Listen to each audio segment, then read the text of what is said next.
Cidade. Enquete. Estamos no Maio Amarelo, uma campanha de conscientização sobre segurança no trânsito, que, claro, busca prevenir acidentes, abordando comportamento de risco, uso de álcool, de drogas, a gentileza também no trânsito. Por isso, hoje nós queremos saber quais ações você acha que são necessárias para diminuir os acidentes de trânsito. Patriota Júnior foi ouvir as pessoas nas ruas de Caruaru. Pois é, amigos, de volta aqui ao Manhã Cidade, é isso. Nós vivemos um problema de saúde pública quando o assunto é a violência no trânsito. De acordo com dados do DataSUS de 2023, esses dados mostram que a cada 15 minutos uma pessoa morre em decorrência de acidentes de trânsito aqui no nosso país. Deixa eu conversar aqui com um amigo. Como é teu nome, irmão? Bom dia. Bom dia a todos, me chamo Wesley. Wesley, o que é que você acha que poderia ser feito, as ações necessárias para diminuir os acidentes de trânsito? Veja só, eu acredito que a conscientização dos motoristas é muito importante, pois hoje em dia a gente vê uma falta de respeito enorme com os pedestres. Por quê?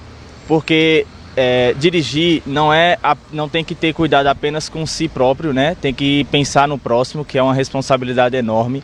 A gente vê diversas vezes próprios motoristas, um com o outro no carro, brigando, gritando, né? E tirando a atenção do que é mais importante, que é a estrada, né?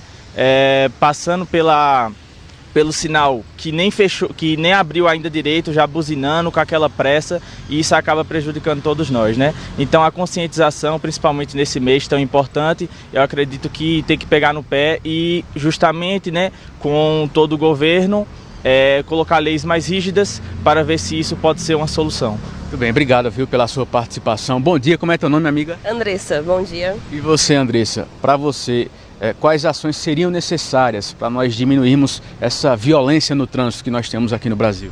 Eu acredito que uma fiscalização mais rigorosa, medidas educativas, até na questão de você tirar a sua habilitação, seria bastante interessante repassar a questão das leis, da questão da gravidade que você pode acabar causando, e dirigir não só por você, mas pelos outros. Prestar mais atenção, ser mais respeitoso, ter mais empatia com o próximo, inclusive ter mais empatia até mesmo com os pedestres, né? E acredito que é isso. Um trânsito mais seguro depende de todos, né? Depende de todos, a colaboração de todos, a conscientização e muita empatia, muita colaboração. Tá certo, obrigado, pela participação aqui com a gente. Bom dia para você também, bom trabalho. As pessoas conversando aqui com a gente hoje, aqui no bairro Indianópolis, nesse Maio Amarelo, mês de conscientização a respeito dos acidentes de trânsito. Eu volto com vocês no estúdio. Manhã Cidade. Painel com o professor Marco Aurélio. O professor Marco Aurélio Freire já está conosco. Vamos falar sobre o novo Papa, chefe da Igreja Católica. Tivemos o conclave ontem, a conclusão dele com a eleição do norte-americano Robert Prevost, Papa Leão XIV. O que nós podemos esperar politicamente da atuação do novo Papa, professor? Bom dia. Conservador ou progressista? É o centrão, professor. Muito bom dia, Vitor, bom dia, Renata, bom dia aos ouvintes do Manhã Cidade. Essa é a pergunta de $1 milhão, gente. Né? Abemos Papa, o Robert Francis Prevost é norte-americano, é o primeiro Papa vindo de um país que não é majoritariamente católico. Isso também é um marco, primeira coisa. Segundo, ele é filho, né, os pais dele têm ascendência de outros países, ou seja, espanhol, né, e também italiano. Ele é francês, aliás, francês e espanhol. Ele não é americano raiz, digamos assim, apenas a ascendência exterior, e a carreira dele não foi feita só nos Estados Unidos, também foi feita no Peru, onde ele também tem cidadania peruana, então ele tem dupla nacionalidade.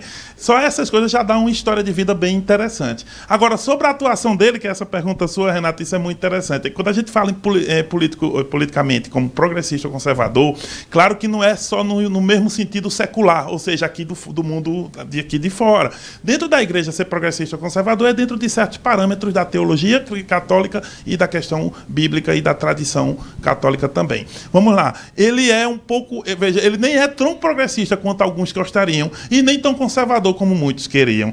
Ele fica um pouco mais no centro. Não chega a ser um centrão, tá? Mas ele é centro em algumas medidas. Por exemplo, na questão LGBTQIA+, ele tende a ser muito mais conservador do que Francisco. Mas ele vai na mesma linha de Francisco quando a gente fala em abertura da igreja para os pobres, para a transformação social, até porque ele viveu isso no Peru e ele é agostiniano. Essa ordem é uma ordem ligada exatamente a essa questão também, que envolve a pobreza, a transformação social. E, inclusive, ele tinha um cargo muito importante, né? Ele, lá na Igreja Católica, ele ajudava o Papa Francisco a escolher os novos cardeais. O que quer dizer que ele é uma das poucas pessoas dentro do Vaticano que conhecem toda aquela burocracia por dentro, de verdade. Isso dará a ele, né, um pontificado, um papado, onde ele sabe exatamente o que vai fazer e quais peças mudar, porque ele já fazia isso em ajuda ao Papa anterior, o Papa Francisco. Agora, professor, tivemos um discurso na apresentação, né, ali na sacada do Vaticano, maior do que o discurso que tivemos do Papa Francisco, e hoje, né, agora há pouco, nós tivemos em Roma, na Capela Sistina, a primeira missa presidida pelo Papa, em que ele teve a oportunidade de fazer a primeira homilia, né? E nesta homilia, onde ele fala aos fiéis, tem um trecho aqui que acho importante para que o senhor possa comentar. Abre aspas. Deus me confiou este tesouro para que, com sua ajuda, eu possa ser seu administrador fiel em benefício de todo o corpo místico da Igreja. Ele o fez para que ela seja cada vez mais plenamente uma cidade sobre o monte, uma arca de salvação navegando pelas águas da história e um farol que ilumina as noites escuras deste mundo.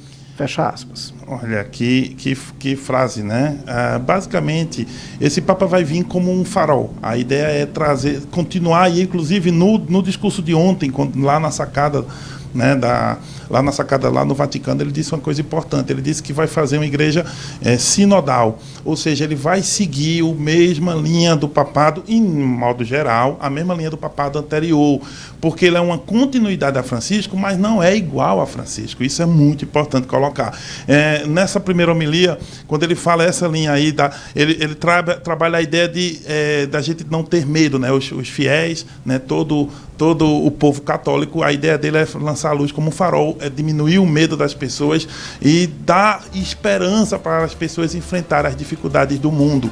Como ele é um agostiniano, e Santo Agostinho é o maior doutor da igreja, o maior filósofo, talvez um dos maiores filósofos de todos os tempos, Santo Agostinho falava sobre o mal, por exemplo, né? E falava sobre a natureza do mal e como enfrentar o mal. Essa linha aparece já na fala dele, inclusive ela anunciou, sou filho de Agostinho. Isso é importante porque dá o caminho teológico da igreja. Lembre-se que, apesar do Papa também ser um chefe de Estado, é principalmente um chefe espiritual. E é isso que vai dando as linhas. Aquele primeiro discurso dele na sacada, né, lá no Vaticano, ele diz muito sobre as linhas que ele vai atuar. Trouxe a questão da pobreza, trouxe a questão do mal, né, de Santo Agostinho, e da esperança, e trouxe também palavras em espanhol, saindo do italiano, que é a língua principalmente falada ali. Significa dizer também que ele está olhando para a América Latina. Veja, ele não é um Papa latino-americano no sentido do nascimento, mas sabe as nossas dores. Sabe exatamente nossas dores, porque ele foi colocado no Peru lá pelo Papa Francisco para poder atuar dentro daquelas dificuldades do povo do Peru. Professor, para encerrar bem rapidinho, mais um importante nome da política nacional deixa o PSDB. Que é o Eduardo Leite, governador do Rio Grande do Sul, e assim como Raquel Lira fez, ele está saindo do PSDB para o PSD. E tem mais, é possível o seguinte, o PSD é um dos grandes partidos do Brasil que não tem uma candidatura presidencial própria, porque Tarcísio de Freitas está no Republicanos, o Romeu Zema está no Partido Novo, Ronaldo Caiado está no União Brasil, e o Lula é do PT. Será que o Eduardo Leite não pode ser um indicativo do partido, talvez ensaiar uma pré-candidatura? Isso está no radar, mas aí a conferir. O que sabemos é que o PSDB está diminuindo e o PSD está aumentando. Professor Marco Aurélio Freire, muito obrigado e até amanhã. Até amanhã.